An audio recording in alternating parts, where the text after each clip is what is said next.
Благодарам.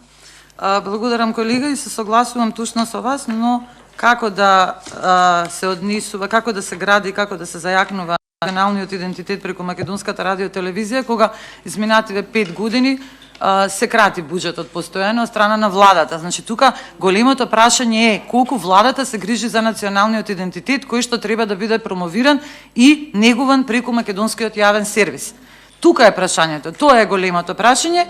И ако гледаме како се намалува буџетот, можеме да видиме дека на оваа влада не е важна македонската радио телевизија како најголем јавен сервис, не се важни образовните програми, а видовме дека во време на ковид кризата македонската телевизија го отвори каналот посебен за образовна програма, па значи за жал на Мила Царовска платформата пропадна, никогаш не ја видовме во функција и македонската телевизија ја превзема целата образовна функција. Значи таму се емитуваше и училисни часови и програми, се емитуваше на македонската радио телевизија.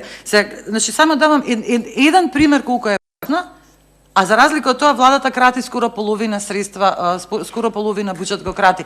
Тука е проблемот и сметам дека и вие како пратеници кои што се од мнозинството, односно приклонети кон власта, треба да реагирате за ова. Ние мора да ја зачуваме македонската радио телевизија. Нема да навлегуваме, има многу што да се разговара тука и колку се важни архивите и што ни се случува со архивите и колку немаме контрола на тоа што излегува во етерот во Република Македонија, но тоа е клучното прашање. Каков е односот на оваа влада кон македонската радио телевизија? Ви благодарам.